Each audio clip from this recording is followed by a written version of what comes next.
Em situações em que a nossa vida está ameaçada, pode ocorrer naturalmente essa mudança na consciência do tempo para o momento presente. A personalidade que tem um passado e um futuro retrocede e é substituída por uma presença consciente, intensa, serena, mas ao mesmo tempo alerta. Sempre que uma reação se faz necessária, ela surge desse estado de consciência. Muitas pessoas, embora não percebam, gostam de se envolver em atividades perigosas, como escaladas de montanhas, corridas de automóvel, voos de asa delta, pela simples razão de que essas atividades as trazem para o agora, livre do tempo, dos problemas, dos pensamentos e das obrigações pessoais.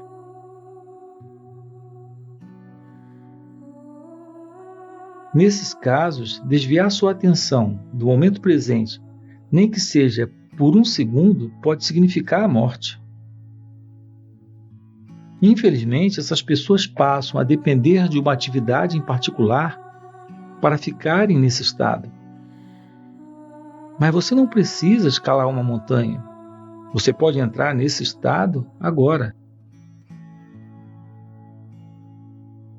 Desde a antiguidade, mestres espirituais de todas as tradições apontam o agora como a chave para a dimensão espiritual. Mas parece que isso permaneceu como um segredo.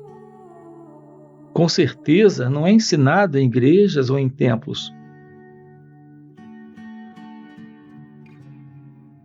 Se você vai a uma igreja, pode ouvir passagens do Evangelho como: não se preocupem pelo dia de amanhã, porque o dia de amanhã cuidará de si mesmo.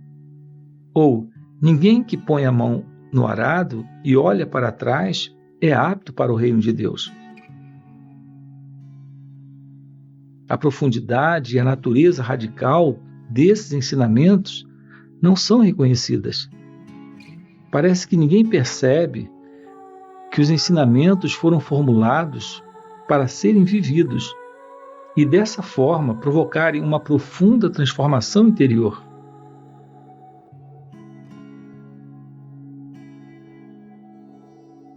Toda a essência do Zen consiste em caminhar sobre o fio da navalha do agora, em estar tão absolutamente presente que nenhum problema, nenhum sofrimento, nada que não seja quem somos em essência, possa permanecer em nós. No agora, na ausência do tempo, todos os nossos problemas se dissolvem. O sofrimento precisa do tempo e não consegue sobreviver no agora.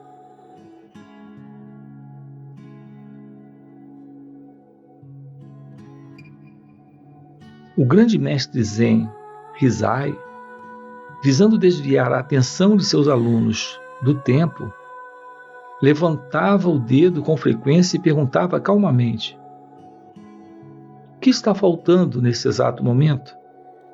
Uma pergunta poderosa, que não requer resposta no plano da mente. É formulada para conduzir uma atenção profunda para o agora. Outra questão muito usada na tradição Zen é: se não é agora, então quando? O agora é também um ponto central no ensinamento do sufismo, o braço místico do islamismo. Os sufistas têm um ditado que diz: o sufista é filho do momento presente. E Rumi, o grande poeta e mestre do sufismo, ensina: passado e futuro ocultam Deus de nossa vista. Ponha fogo em ambos.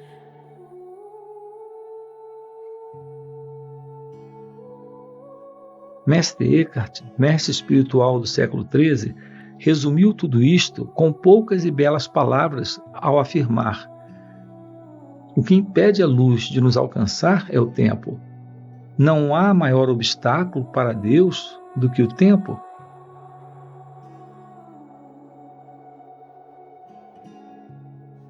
Momentos atrás, quando você falou sobre o eterno presente e a irrealidade do passado e do futuro, peguei-me olhando através da janela para uma determinada árvore. Já tinha olhado muitas vezes antes, mas agora foi diferente. Não percebi muita diferença na forma externa, exceto que as cores pareciam mais vivas. Mas havia uma dimensão adicional que antes eu não tinha notado. É difícil de explicar. Não sei bem, mas achei ter percebido alguma coisa invisível, como se fosse a essência daquela árvore. Ou melhor, um espírito interior. E, de alguma forma, era como se eu fosse parte dela. Percebo agora que nunca tinha visto de fato a árvore, apenas uma imagem plana e morta. Quando olho para a árvore agora, parte daquela impressão ainda permanece, mas posso sentir que ela está desaparecendo. A experiência já está parecendo algo do passado. Será que alguma coisa como essa pode ser considerada mais do que um vislumbre passageiro? Por um instante, você se libertou do tempo. Ao se concentrar no presente, pôde perceber a árvore sem o enquadramento da mente. A consciência do ser tornou-se parte da sua percepção. Suprimir a dimensão do tempo faz surgir um tipo diferente de conhecimento que não mata o espírito, que mora dentro de cada criatura e de cada coisa. Um conhecimento que não destrói o aspecto sagrado nem o mistério da vida, e que contém um amor e uma reverência profundos por tudo o que é. Um conhecimento sobre o qual a mente nada sabe.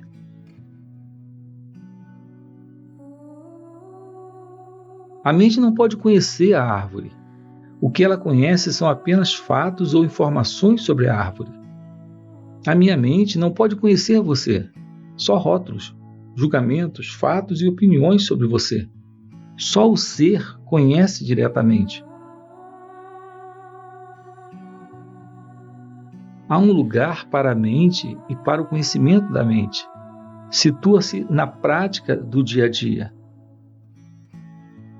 Entretanto, quando a mente domina todos os aspectos da nossa vida, incluindo as relações com outras pessoas e com a natureza, transforma-se em um parasita monstruoso que, se não reprimido, pode acabar matando todo tipo de vida no planeta e, finalmente, a si mesmo, ao matar quem o hospeda.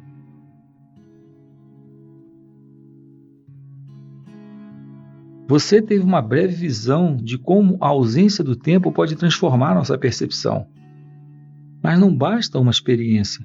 Não importa o quanto ela seja linda ou profunda. O que é necessário e o que nos interessa é uma mudança definitiva na consciência. Portanto, rompa com o velho padrão de negação e resistência ao momento presente. Torne uma prática desviar a atenção do passado e do futuro. Afaste-se da dimensão do tempo na vida diária, tanto quanto possível. Se você achar difícil entrar diretamente no agora, comece observando como a sua mente tende a fugir do agora. Vai notar que geralmente imaginamos o futuro como algo melhor ou pior do que o presente. Imaginar um futuro melhor nos traz esperança e uma antecipação do prazer. Imaginá-lo pior nos traz ansiedade. Ambos os casos são ilusões.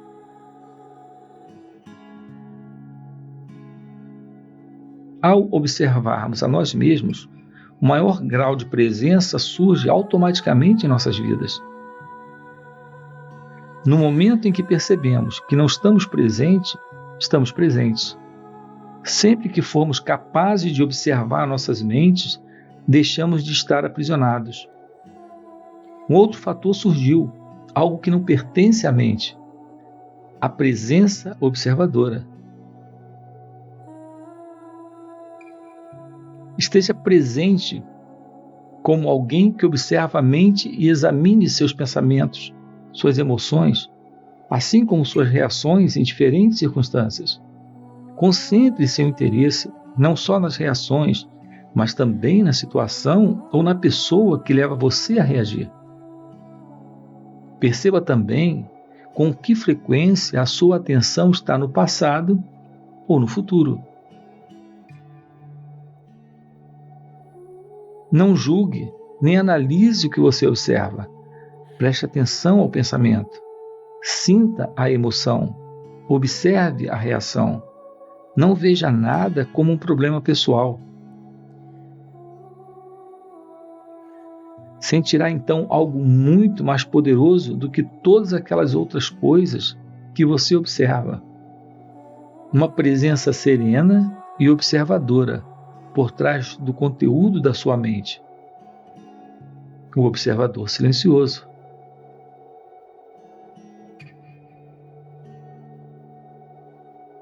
Uma presença intensa se faz necessária quando certas situações provocam uma reação de grande carga emocional, como, por exemplo, no momento em que acontece uma ameaça à nossa autoimagem, um desafio na vida que nos causa medo, quando as coisas vão mal, ou quando um complexo emocional do passado vem à tona. Nessas situações, tendemos a nos tornar inconscientes. A reação ou a emoção nos domina. Passamos a ser ela, passamos a agir como ela. Arranjamos uma justificativa. Erramos, agredimos, defendemos. Só que não somos nós, e sim uma reação padronizada. A mente em seu modo habitual de sobrevivência. Identificar-se com a mente dá a ela mais energia, enquanto observar a mente retira a sua energia. Identificar-se com a mente gera mais tempo, enquanto observar a mente revela a dimensão do infinito. A energia retirada da mente se transforma em presença.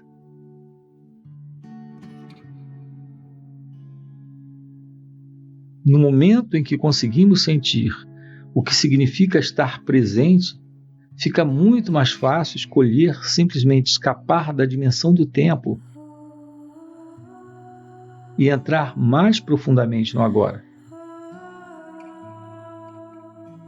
Isso não prejudica a nossa capacidade de usar o tempo, passado ou futuro, quando precisamos nos referir a ele em termos práticos. Nem prejudica a nossa capacidade de usar a mente. Na verdade, estar presente aumenta a nossa capacidade. Quando você usar a mente de verdade, ela estará mais alerta, mais focalizada. Aprenda a usar o tempo nos aspectos práticos da sua vida. Podemos chamar de tempo do relógio. Mas retorne imediatamente para perceber o momento presente, tão logo esses assuntos práticos tenham sido resolvidos. Assim, não haverá acúmulo do tempo psicológico, que é a identificação com o passado e a projeção compulsiva e contínua no futuro. O tempo do relógio não diz respeito apenas a marcar um compromisso ou programar uma viagem. Inclui aprender com o passado para não repetir os mesmos erros indefinidamente. Estabelecer objetivos e trabalhar para alcançá-los. Predizer o futuro através de padrões e leis, que podem ser físicas, matemáticas, etc. Aprender com o passado e adotar as ações apropriadas com base em nossos prognósticos. Mas mesmo aqui, no âmbito da vida prática, onde não podemos agir sem uma referência ao passado ou ao futuro, o momento presente permanece como um fator essencial, porque qualquer ação do passado é relevante e se aplica ao agora. E planejar ou trabalhar para atingir um determinado objetivo é feito agora. O principal foco de atenção das pessoas iluminadas é sempre o agora. Embora elas tenham uma noção relativa do tempo, em outras palavras, continuam a usar o tempo do relógio, mas estão livres do tempo psicológico.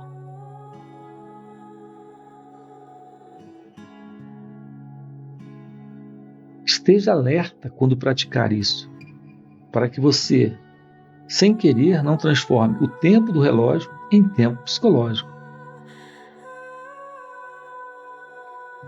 Por exemplo, se você cometeu um erro no passado e só agora aprendeu com ele, está utilizando o tempo do relógio.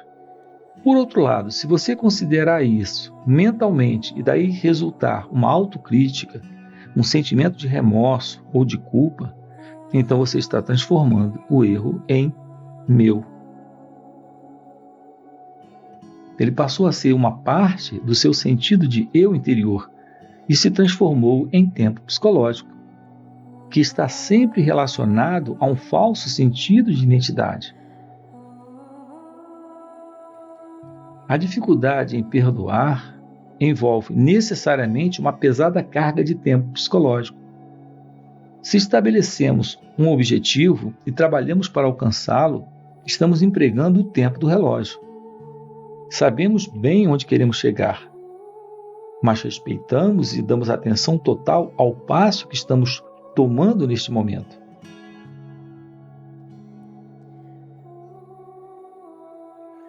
Se insistimos demais nesse objetivo, talvez porque estejamos em busca de felicidade, satisfação ou de um sentido mais completo do eu interior, deixamos de respeitar o agora.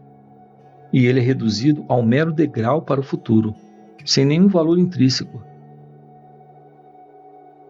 O tempo do relógio se transforma então em tempo psicológico. Nossa jornada deixa de ser uma aventura e passa a ser encarada como uma necessidade obsessiva de chegar, de possuir, de conseguir. Aí não somos mais capazes de ver, nem de sentir as flores pelo caminho, nem de perceber a beleza e o milagre da vida que se revela em tudo ao redor, como acontece quando estamos presentes no agora. Consigo ver a importância suprema do agora, mas não posso concordar quando você diz que o tempo é uma completa ilusão. Quando afirmo que o tempo é uma ilusão, não tenho intenção de fazer nenhuma afirmação filosófica. Estou apenas chamando a atenção para um fato simples, algo tão óbvio que você pode achar difícil de entender e até mesmo considerar sem sentido. Mas perceber isso será como cortar com uma espada todas as camadas de problemas criadas pela mente. Repito que o momento presente é tudo o que temos. Nunca há um tempo em que a nossa vida não é este momento. Não é verdade?